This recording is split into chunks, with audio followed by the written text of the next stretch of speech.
السلام عليكم ورحمة الله وبركاته. دhammaan asxaabta ku xiran website-ka janalka dugsiga online courses kusoo dhawaada video cusub. Videogan waxaan ku baran doonaa ama aan ku sameyn doonaa CRUD Operation inagoo isticmaalayno Ajax. Casharka ka horeeyay waxaan sameynay CRUD Operation inagoo isticmaalayno vanilla PHP. waxaan rajeynayaa in waxyaalo badan laga soo fahmay. For now casharkan waxaan ku gorfeyn doonaa inagoo isticmaalayno Ajax marka wuxuu naga fududeyn doonaa anagoo joogno single page halkan page anagoo joogno in aan sameyno adki ina delete ka sameyno ina update ka sameyno ayadoo wixii real time u dhacayaan. marka faa'iidooyin badan ku jirto in la isticmaalo Ajax. waxaa ku fudud in database ka aad adigoo meeshaada taagan adoo page ka refresh dhihin arrimo badan ku baran doonaa insha Allah. So aan fiirino demoda marka aad uu fiican yahay midkii hore aan baranay kaas wuxuu ahaa gogol xaar inaad ku aragtaan sida PHP MySQL u shaqeeyaan. For now marka advanced ka dhigi doona arigaas. So ila fiiriyo marka tusaalaha oo kale tusaalaha arday cusub marka diiwaan gelinayo admin waan leeyahay anigii meesha taagan ayaa information-kii pop up ii soo baxay buuxii leeyahay student ID. let's say ano student name waxa leeyahay tusaalahan something. So class kadii aan fiiriyo waxa leeyahay tusaalahan c something. So save changes, register successfully, alerting waa isticmaalina. Okay, maadaama JavaScript isticmaali doono saa u jeedi immediately ardayga waa uu soo galay. waxaa awood u leeyahay inaan dhaho update kaligaasina anoo isla meesha taagan oo page kale la ii furan ayaan wax update gareyn karaa. let's say taa dhaho meeshaan cabdi maahan waa Mohammed. Okay, so save changes, update successfully. isla markii maxaa dhacay in la soo gal xasan kana delete do adaa dhaho moobtaa liilee marka hore casharka hore wuxuu waa iska delete laakiin hadda wax walba controlena haduu qofka cancel dhaho wax ma delete gareynayo laakiin haduu dhaho okay uu dhaho immediately waxa leeyahay waa delete gareysa oo kadib list-kan uu ka baxaa. So cool waaye saa u jeedin database-ka wax walba everything waxa laga soo aqrinayaa database-ka ayaa laga keenayaa information-kan oo dhan ama meeshaan ugu jeedin labadan qof database-ka ku jiraan markana wixii aan sameeyay isbedel automatic meeshaan laga arki doonaa. So waxaas leeyahay marka casharkan waa very cool. So casharkan wuxuu ka anfici doonaa marka waxyaalo badan inaad ku fahanto sida Ajax uu shaqeeyo, PHP MySQL sida la soo xiro, real time sida wax loo delete gareeyo, loo update gareeyo, database loo geeyo, asoonan user refresh loo dhiin. Really videogan again wuxuu ka mid yahay wuxuu qayb ka yahay course-ka PHP for professionals oo ah video ugu dambeeyay aan ka soo qaadan doono course-kaas. hadda wixii ka dambeeyay waxaan noqon doonaa cashar kale oo inaan bilaawno oo series kale oo aan ku saabsanay course-kaasi insha Allah. waxaan ugu talagalay marka intaan inay arkaan teamka daneynaya PHP course-ka sida u shaqeynayo iyo barnaamijkaas oo kale. haddii aad ku qanacdo casharkan sida aan u sharaxnay iyo hadaa ka heshay course dhameystiran oo PHP for professionals ayaa diyaar ah oo casharadan cashar ka advanced lagu baranayo oo project real life lagu sameynayo. So let's get into it.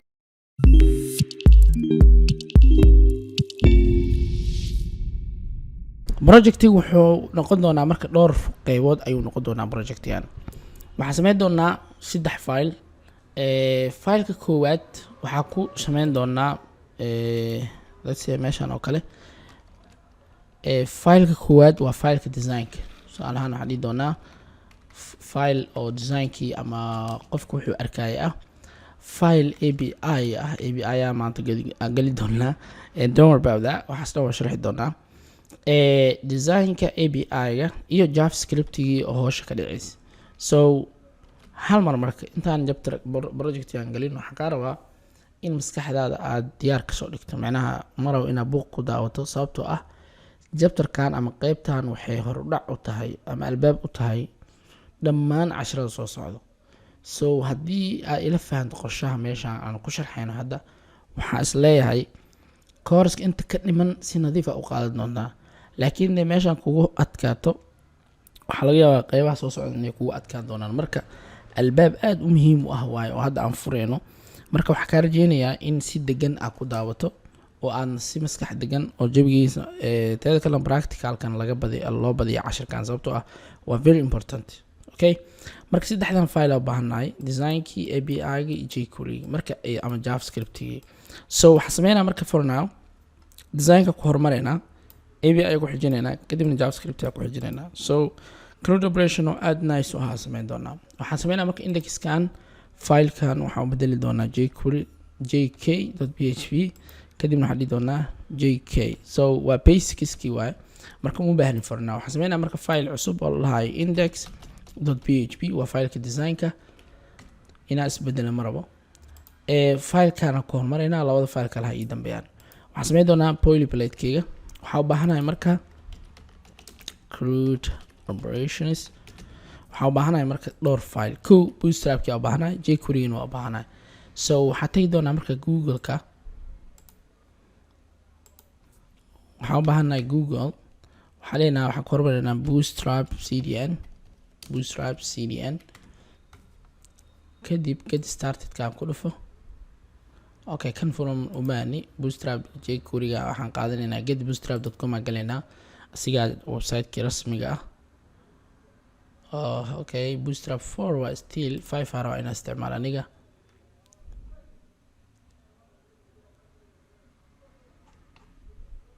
bootstrap la dhahdi kale. okay kan inuu noo soo hormaraa waa bootstrap la qorbis midka 5 ka rabaano kuwa kale waa 4. so get started ku dhufo. waxaan qaadanaynaa marka linkiga koowaad oo css-ka iyo linkiga labaad ee javascript-ga. okay bundle-kan sababtoo ah model aan isticmaali doonaa marka javascript waa qasab hadaa kasoo tagto wax ku shaqeynaa malaha. marka waxaan dhihi doonaa javascript-ga waxaa ka bilowdaa css-ka meeshaan dhig filekan oo min.css u dambeyso kor dhig hoos imaa qaybta ugu dambeysa body-ga waxaa dhigtaa midkan ee u dambeyso min.js. labadan file waa very important macnaha. good waxaa noo dhiman fileki kale ee jQuery-ga. asigana jQuery-ga again Google a tagaynaa. okay Google a tagaynaa waxaa qoraysaa jQuery cdn markaa qorto click-si linkiga ugu soo horeeyo qaybtan minified-ka ah qaado click-si linkiga kusoo boodaya bob up kan oo kale macnaha waxaan camalnaa sameynaa rabnaa kaliya kan siinayna copy asigana waxaan dhigaynaa bootstrap hostes. okay save filekeena dhinaan doono oo anaga midkeen laakiin for now meesha joogo.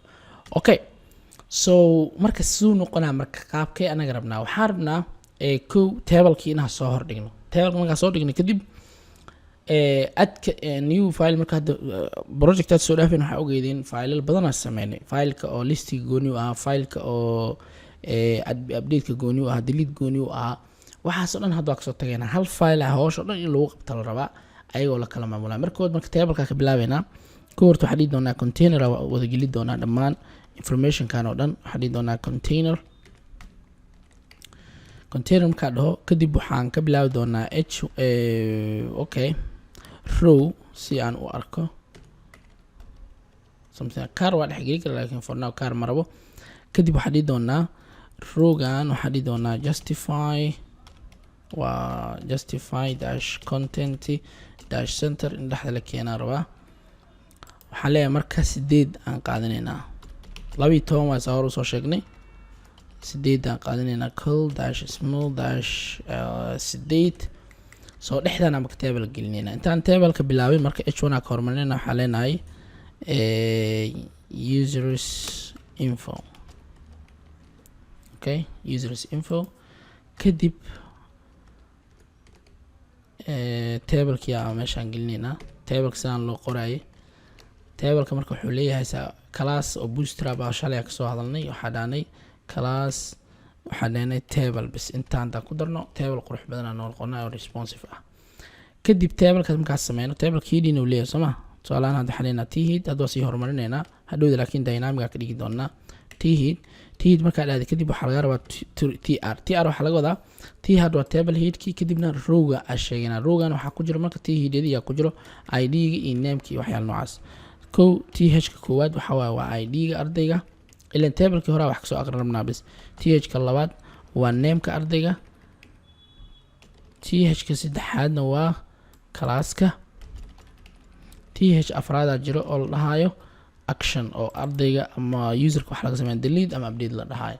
for now marka daja gareeno website-keena ama linkigeena dib u soo fiirino refresh daadano saa u jeedid user info id-ga iyo name-ka wixii dhan waa okay.